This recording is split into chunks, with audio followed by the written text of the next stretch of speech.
Con el coronavirus, la mayoría de nosotros nos preguntamos si podemos hacer algo.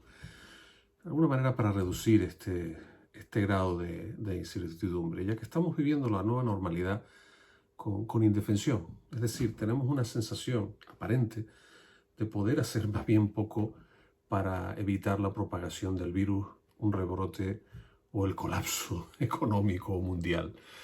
Es normal, es normal. La situación a la que nos ha llevado esta crisis ha sido absolutamente imprevisible e incierta.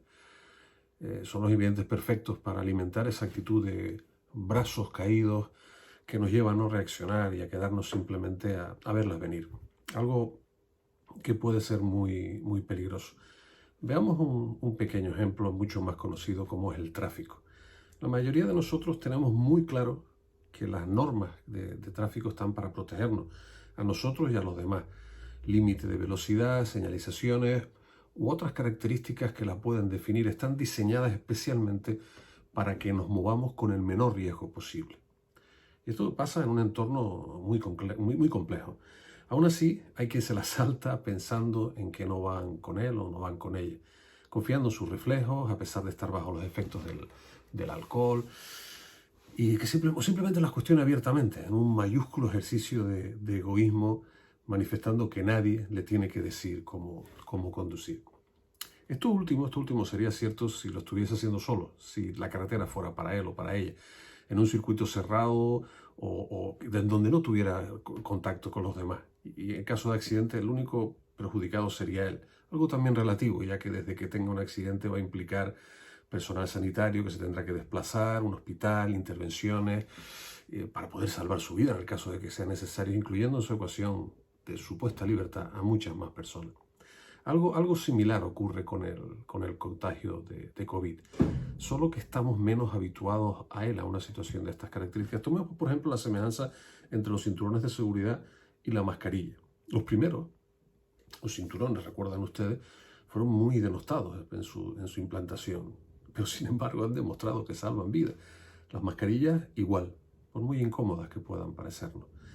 Hay muchos factores que juegan en contra de lo que podríamos llamar una alerta psicológica permanente, empezando por la dificultad que tenemos para establecer nuevos hábitos. Nos cuesta mucho cambiar y eso es precisamente de lo que va la nueva normalidad. La primera de ellas es una de la que ya hemos hablado, la resistencia al cambio. Nos cuesta mucho salir de nuestros hábitos, como decía, por muy nocivos que estos puedan ser. No hay nada más que ver lo que ocurre con la adicción a sustancias. Las personas podemos saber que algo es malo para nuestra salud y aún así seguir abusando de algo que nos destruye. Y si es colectivo, todavía más. En segundo lugar, nos encontramos con la percepción de riesgo. En la carretera levantamos el pie del acelerador si intuimos que, o sabemos que podemos ser sancionados, o si vemos un accidente en el que podríamos haber estado implicados. Es un mecanismo de identificación, en cierto modo de defensa también. Nos acerca a algo que veíamos alejado, pero lo estamos viendo cercano. Permítame que en este punto me detenga un momento para dedicarlo a quienes ponen en duda la existencia del coronavirus, la utilidad de las vacunas o las medidas de prevención. Además de un enorme ejercicio de insolidaridad, exhiben también una falta de respeto inmensa a quienes han perdido algún ser querido debido a esta enfermedad. Todo ello aderezado por un desconocimiento científico que raya en lo patológico realmente. El tercer factor que puede estar obstaculizando nuestra necesaria adaptación a unas nuevas normas de conducta tiene que ver con la sensación falsa de inmunidad ante todo. Somos inmunes ante todo. Lo vimos hace ya algunos años con el SIDA, en los momentos en los que pensábamos estar a salvo de él, por no pertenecer a un determinado grupo, supuesto grupo de riesgo. Ahora ocurre algo parecido y a un nivel muchísimo más global. Pensamos en algunos casos alimentados por la ignorancia pseudocientífica interesada que somos inmunes a esta enfermedad, bien sea porque hacemos mucho ejercicio, somos veganos o practicamos meditación. Y no es así. Los tres ejemplos anteriores pueden ser, y lo son en muchos casos, muy recomendables en nuestra vida cotidiana y ayudarnos a gestionar esta nueva situación, pero no protegen del contagio. Lo único cierto es que el virus está aquí, sigue ahí, y que la posibilidad de contagio se multiplicará si no seguimos las medidas de protección. No hacerlo no es un síntoma de valentía, sino de profunda inconsciencia. Por esto, y respondiendo a la pregunta que nos hacíamos hoy, que debemos cambiar nuestra conducta. Eso es lo que podemos hacer. Por mucho que nos sea difícil o incómodo, sabemos lo que impide la propagación del virus y por ahora es la única forma de pararlo.